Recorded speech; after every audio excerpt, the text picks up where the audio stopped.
The relational system of traumatizing narcissism. The psychodynamic heart of the narcissistic cult is what Daniel Shaw described as traumatic narcissism, a relational system of subjugation. In this system, the leader projects their own disowned shame and vulnerability onto the followers, while simultaneously demanding that the followers mirror the leader's grandiosity. The projection of shame and the fragmentation of self. The malignant narcissist cannot tolerate their own feelings of inadequacy, so they cast their feelings onto the follower, a role of the shameful one. Through a process of projective identification, the leader makes the follower believe that they are fundamentally flawed, sinful, or defective, and that the leader is the only one who can heal them. This is particularly effective because many individuals drawn to cults may already possess a fragmented sense of self due to prior childhood trauma.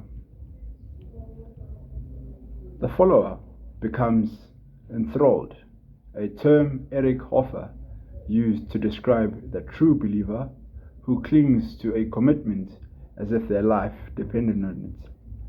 This attachment is a traumatic bond and emotional connection formed through the cycle of intermittent reinforcement. The leader provides a high praise and then a low shame, making the high feel like a life-saving rescue. Emotional control. The weaponization of guilt and fear. Emotional control is the engine of the narcissistic cult. The leader manipulates the followers' feelings to foster a state of chronic dependency. This begins with love bombing, an initial period of intense affection and validation that makes the recruit feel special and seen. Once the recruit is emotionally hooked, the leader introduces devaluation, where the same affection is withheld to punish non-compliance. Fear is used to cement the bond.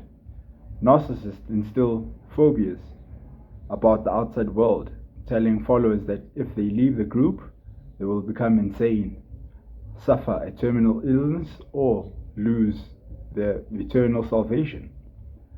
This creates a fright without solution paradox, where the member is terrified of the leader's abuse, but even more terrified of the catastrophe that awaits them if they leave. The idealizing transference and the guru relationship.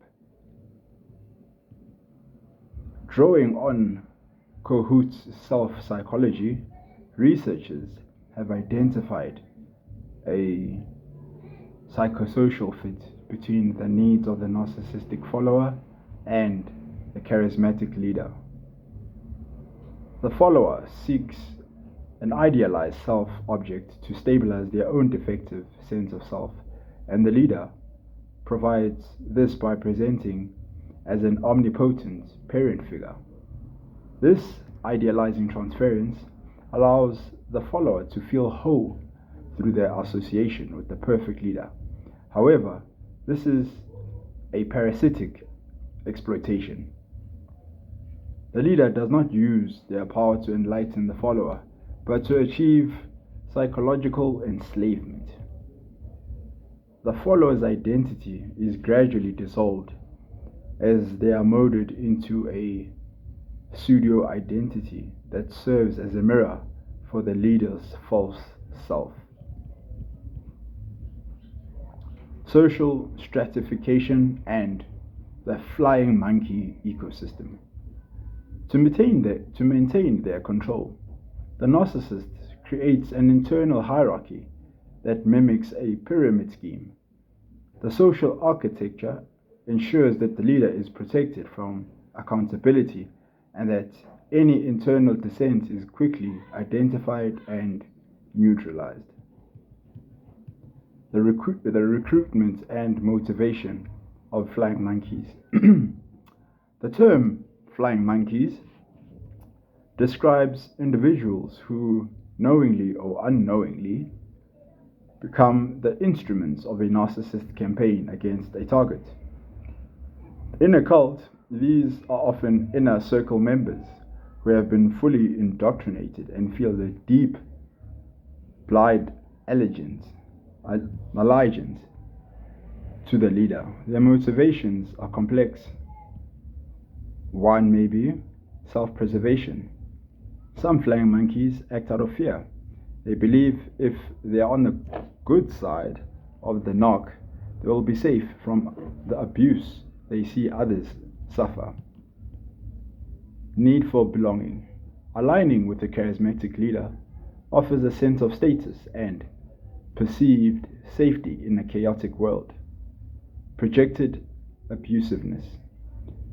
Some flying monkeys are abusers themselves who find that the cult provides a copious amount of narcissistic supply and a platform for their own dominance. Poor mental health. Individuals with low emotional intelligence or dependent personality traits may blindly accept the leader's narrative and believe they are being helpful while participating in abuse. Triangulation and the management of rivalry. Narcissists use triangulation. It's a bit ironic. The introduction of a third party into a relationship to create conflict to maintain their position at the center of the social web. In a group setting, the leader may pit subordinates against each other. By favoring one golden member while scapegoating the other, the leader ensures that the members are too busy competing for approval to ever unite against leadership.